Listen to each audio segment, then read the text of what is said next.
Please note that the information on Retire Vivid referenced in this video is accurate as of October 18th, 2024. Changes to laws and regulations may make portions of this segment outdated and no longer relevant. Information presented is for educational purposes only and is not intended to provide investment, tax, or legal advice. Please see our full disclosure at the end of this video.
Welcome to Retire Vivid. I'm Karen McCarty. That's Tommy Breitbach. And today's episode is how tax savvy are you? This is going to be a good one today, Tommy. I mean, we're going to talk about some common questions that we get from not only our clients, but people that reach out to us. This is going to be a pretty good one today. We often talk a lot about taxes, and we talk about being tax smart, tax efficient. You know, you have the ability to not do anything and kind of let things come, or you can proactively plan and look for opportunities. Absolutely. Well, we always talk about it. We love talking taxes here. And so, how do I become tax smart? I mean, that's something that we're looking for. I mean, the big thing is again, I don't mind paying taxes. I just don't want to pay any more than I have to. So let's dive into some common questions. The first one, I want to talk about the required minimum distributions, or an RMD. Required minimum distributions apply to your pre-tax accounts, whether that's the pre-tax portion of your 401k, 403b, TSP, or your traditional IRAs. It's money you've taken a deduction on when you put it in there. It's grown tax-free for however long you've had the account, and then when it comes out, it's 100% reportable, as taxable income. Right. And so that money people have had there for a long time. It's a large portion of net worth. Usually, yeah, it's typically there, and it's oftentimes money people are looking at to supplement income. Right, but the other big question is what age do I have to do it? So here's the first question for our viewers. Okay, so IRS mandated withdrawals, right? That's what we're talking about right now, from tax deferred retirement accounts. Those are those IRAs, 401k plans, where you got those tax deductions, throughout all these years, right? When do they currently kick in? Right now they kick in at 73, but here's the question. But it's going to rise to age 75 in what year? In 2033. 2033, it goes to age 75. It goes to age 75. So if you're figuring out that math, individuals born 1960 or later are going to as of right now, have the 2 extra years before those RMDs kick in. Right. So let's dive into this, because that's the first question. Okay, now that we know when the RMDs kick in, and everybody's different, right? It really depends on when you were born. But I want to talk about, how do we minimize RMDs? That's a big one, and this is actually kind of a tough one. I mean, it sounds great, but unfortunately, not a lot of people do it, because what happens is you've been feeding, and then, let's say you're not pulling it out enough from those RMDs, and then boom, you hit a certain age. We have a chart we're going to show here where it could potentially put you up into those higher tax tiers. Real quick before we get into the example, you have, for ballpark purposes, RMDs at 73 are a little under 4%, kind of around 75. They're approximately 4%, and that percentage grows each year. Right. So each year you're taking a higher percent of that year-end balance. If the accounts are continuing to grow, outpacing your withdrawals, that RMD gets bigger and bigger. Right. So in this example here, you have an individual. It's comparing, deferring, waiting until RMDs kick in, or taking them early. Sure. And it's really important to review where the marginal tax rates kind of have that substantial increase. Right. So whatever your tax situation, income situation is, if the difference down in 10-12, but 12 to 22, and then again from 24 to 32, there's a large marginal increase. So if you take a look at this chart, you can see that you got the brackets, right? On the right-hand side, those are the tax rates, 10 and 12, and then 22, 24, 32. Look at this big jump here. I mean, that right there just tells us, is screaming at us, saying, do tax planning. Because, okay, doesn't it make sense to pay taxes when they're on sale? Because look at that gap right there, Tommy. Look at that gap. So again, that's some opportunity where you can do potentially Roth conversions during that period of time before the required minimum distribution comes in, which leads to the second question. Can you convert an RMD to a Roth? You cannot convert the RMD amount. RMDs are considered, the first dollars out of your account. So when you hit RMD age, the first money that comes out has to go to you, to a non-qualified investment account. You can do QCDs, but it has to come out of that account, and then money beyond that can be converted. Right. But you can see here in this first example, you're converting, at a higher tax rate. Right. When you've bumped up to that bracket. Because that's the question, in terms of your future tax landscape, am I going to head up into higher tax brackets? Those are the things we're looking for. Okay, so that's that, but let's look at scenario 2, where we're being tax efficient, right? We're doing some pre-planning here, and this is where we are doing pre-RMD withdrawals, whether you need it for income or maybe you convert it to a Roth. You can see in the tax landscape here, it's just filling up the marginal bracket. Fill up the bracket. The marginal bracket that you're already in. Right. And again, it's looking at where the marginal brackets change substantially. So 12 to 22, if you're heading to the 22, fill up the 12 now. Or if you're going there from the 24 to the 32, fill up the 24 now is kind of what this example is showing. I think it's a great example because it does tell a tale. Because again, we bump into people and they go, I wish I met you 10 years ago, right? But people just aren't getting this type of information, if you would, and that's why we're doing this show. To help people and guide them and get them thinking about their own retirement and their own financial situation. But if there's any big takeaway when it comes to this type of planning is be proactive, because again, we know that when you attain the required minimum distribution, you must touch that money. The question is do you do it when it's on sale for you? But when is that? And again, everybody's situation is different, whether you're single, whether you're married, a whole slew of things that we need to look at there. It's just a matter of it. You may not have that opportunity, but it's better to know whether you do or don't than, I guess, deferring and just allowing things to happen. Let's be proactive. How's that sound, huh? Let's do that. Okay, so let's move on to some more here. I want to talk about this one, because a lot of people call in and say, hey, Cam, how much can I gift? How much can I gift to a child, or how much can I gift to whatever it may be? So let's do this because, again, there is a lifetime gift and a state tax exemption. But Tommy, here's the question. How much can you give tax-free to an individual in 2024 without going into that exemption? $18,000 per individual. Per individual. So if we're looking at a married couple, technically one spouse and the second spouse can each give $18,000 to a child or grandchild, whoever it may be. But $18,000 per individual. 18 per individual. Okay. So The big one here is, just like you said, so 36 annually. But real quick, we have a chart on this that I want to share. And so in this example, you can see that we have 2 children and we have 2 grandchildren. And so maybe it made sense for you, and you want to start gifting. Take a look at this, Tommy, and walk our viewers through this chart as they're giving to their heirs. We just talked about Roth conversions. Maybe instead of Roth conversions, you're looking at an IRA that you're not going to use, or an account you're not going to use. If you have the ability, over a number of years to give $36,000 per individual every year. So in this example, $36,000 annually to 4 heirs, 2 kids, 2 grandkids, but it can be anybody. Sure. They can transfer up to $2.88 million over a 20-year period, gift and estate tax free. So for those, those sitting there with money that they are not planning to use, are not going to use, right? Will the recipients of that money use it now or use it later? What our clients would say, it'd be nice to see them, enjoying it while I'm here on this earth. You know what I'm saying? So what a great chart. So again, we have a whole lot more to go through. And so make sure you stay with us right after the break.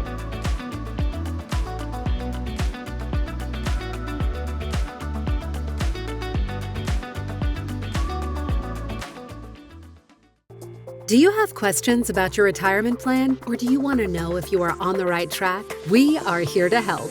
Simply go to retirevivid.com or call the number below to schedule a 15-minute retirement review. You can speak with us about taxes, Social Security, your 401k, or any quick retirement questions at no cost to you. We are here to make retirement vivid. Schedule your 15-minute retirement review today.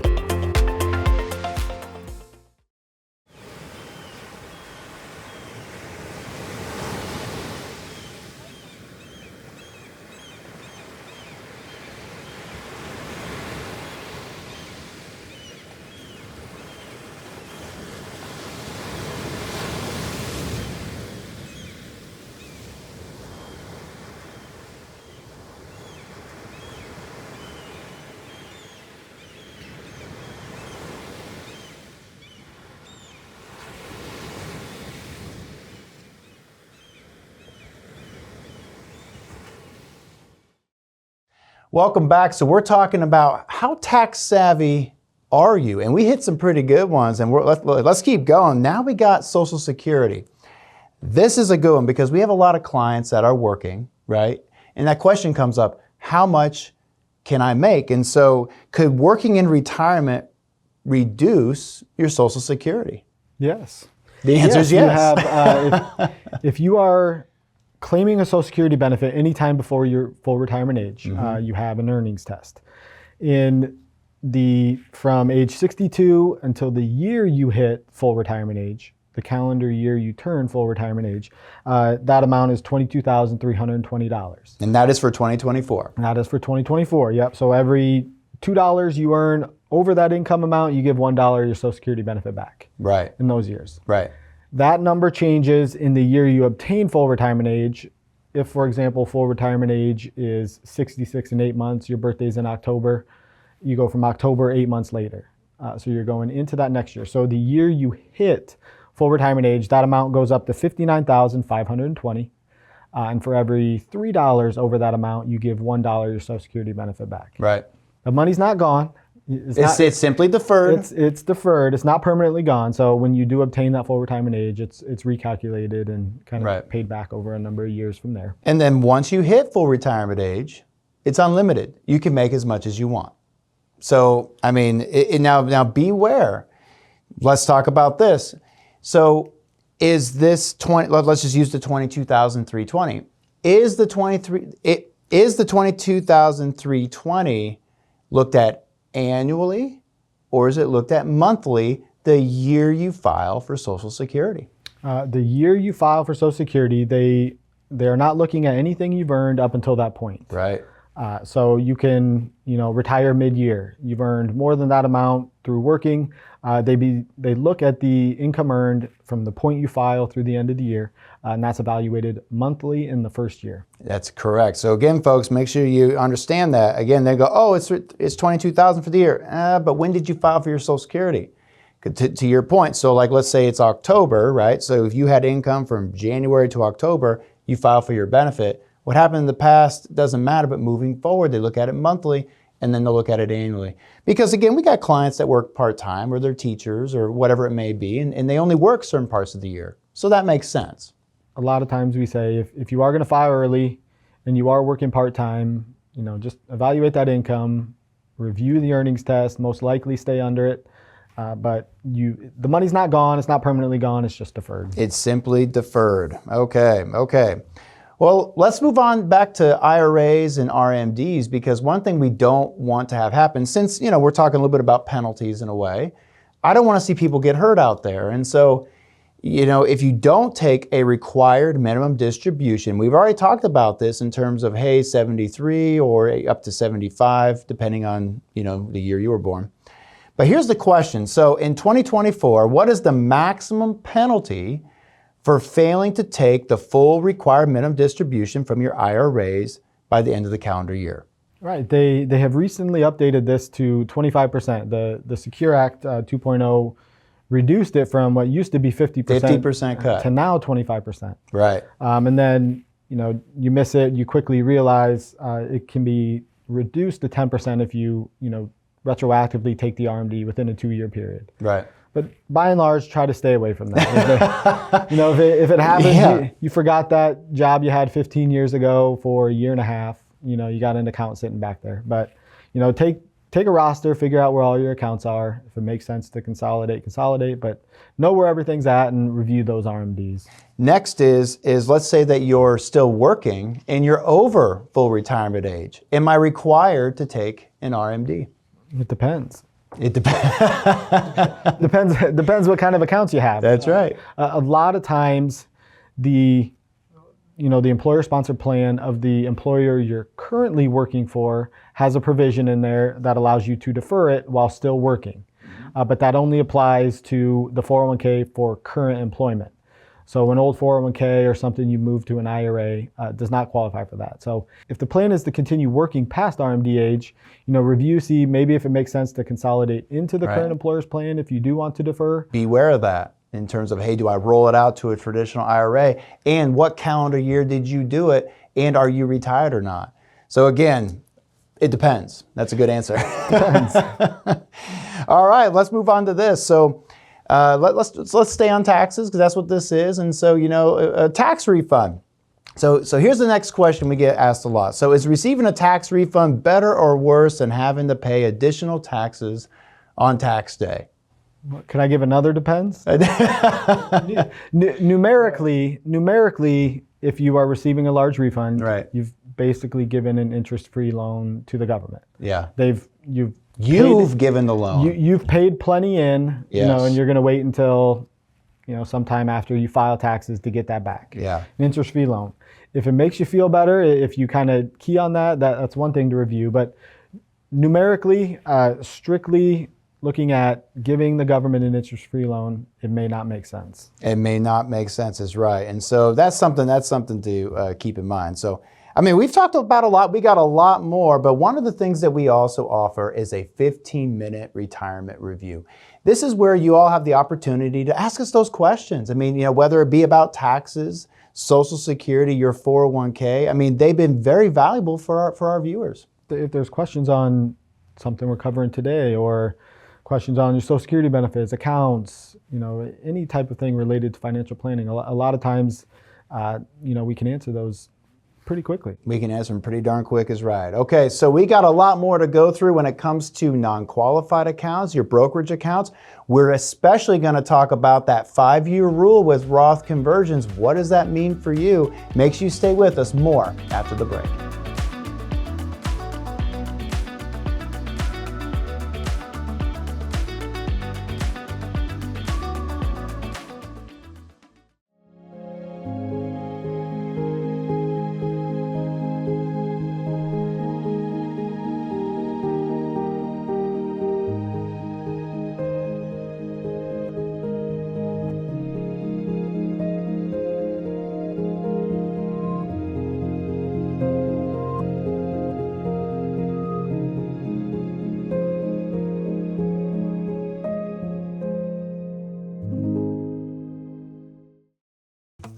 Tommy, tell everyone why they need to watch our show. Because we're helping people get retirement ready, that's why. It's the Retire Vivid Talk Show. You don't want to miss it. Helping you get answers to your retirement questions.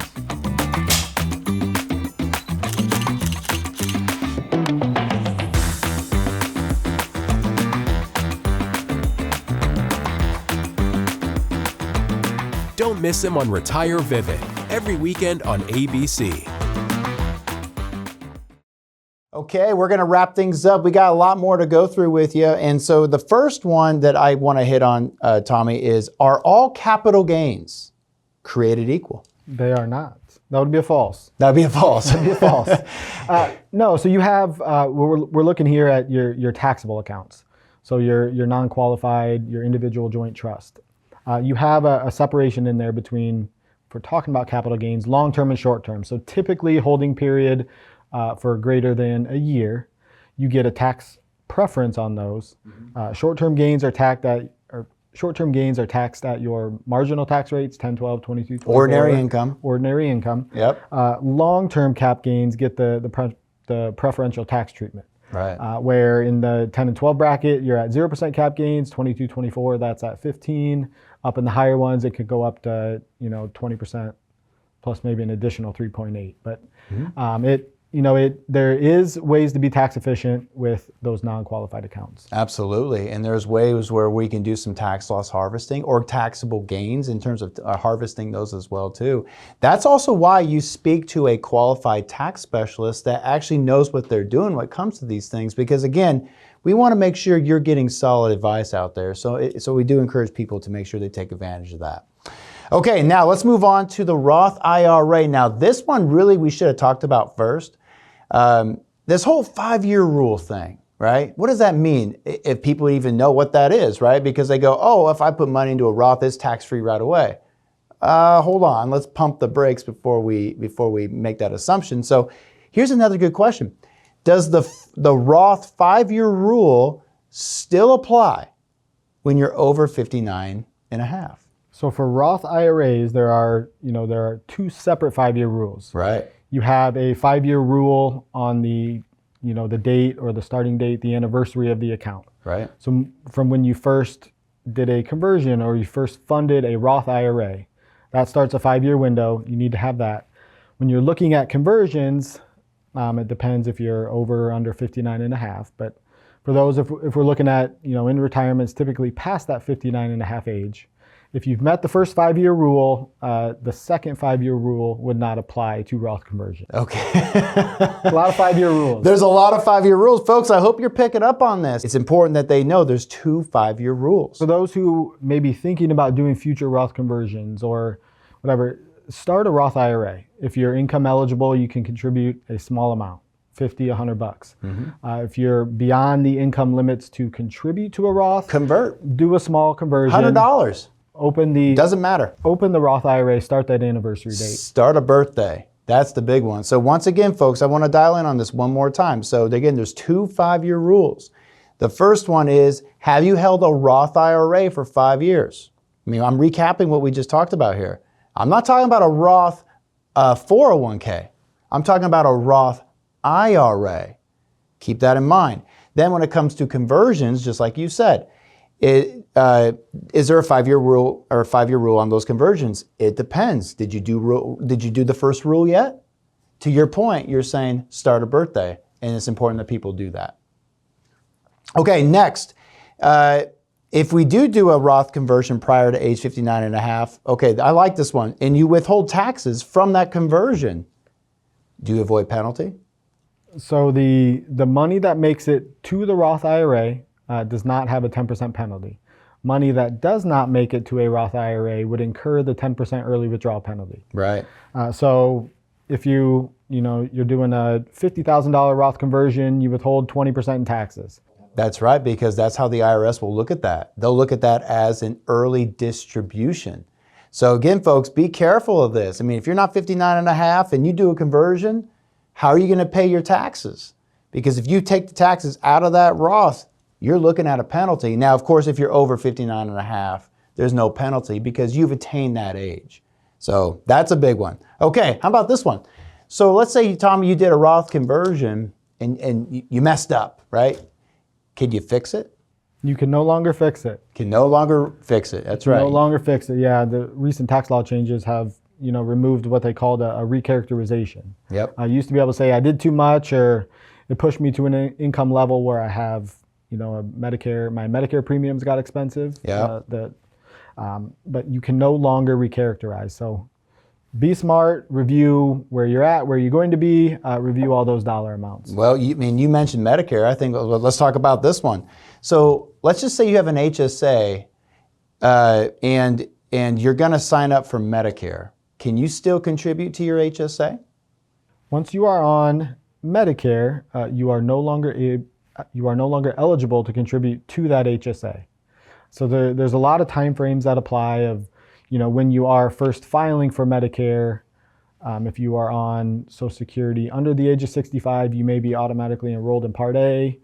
If you file after 65, they have the ability to, backdate the Part A application up to 6 months, or until your 65th birthday, I guess whichever is earlier. So it's very important as you're thinking about when Medicare is going to start, review your HSA contributions. You don't want to get into a removal of excess or penalties on that extra contribution. Yeah, you definitely don't want that, because let's just say that you accidentally contribute to an HSA. I mean, you may be subject to that 6% excess tax. So again, the whole point, Tommy, is work with somebody that is qualified to give you some advice when it comes to this type of stuff. Because again, we talked about a lot today. And these are a lot of questions that a lot of people, our viewers, our clients are asking us. So again, folks, thank you for listening. We hope that you picked up some things today, because we are here to help you, guide you, give you the tools that you need so you can make an informed decision during your own retirement journey. We'll catch you next time right here on Retire Vivid.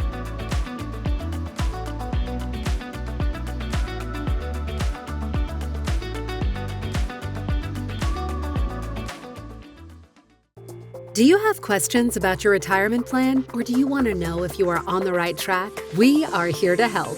Simply go to retirevivid.com or call the number below to schedule a 15-minute retirement review.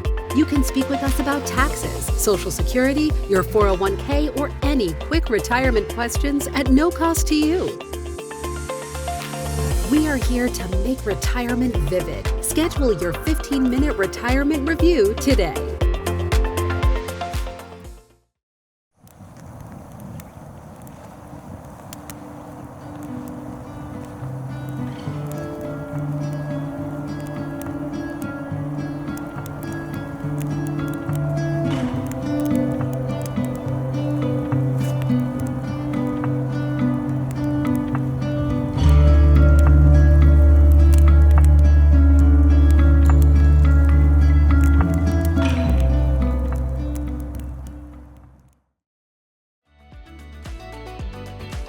Cameron McCarty and Tommy Breitbach are investment advisor representatives of Vivid Wealth Management, a SEC-registered investment advisor located in Des Moines, Iowa. Investment advisory services are offered through Vivid Wealth Management, LLC. Insurance products and services are offered through Vivid Tax and Wealth Advisors, and individually licensed and appointed agents. Tax planning and preparation services are offered through Vivid Tax Center, LLC. The preceding entities are affiliated. Information presented is for educational purposes only and does not intend to make an offer or solicitation for the sale or purchase of any specific securities, investments, or investment strategies. Case studies and examples presented are hypothetical and used to demonstrate a concept. These studies do not represent actual clients or results. Similar or even positive results cannot be guaranteed. None of the entities above are affiliated or endorsed by the Social Security Administration or any government agency. Information expressed does not take into account your specific situation or objectives and is not intended to provide investment,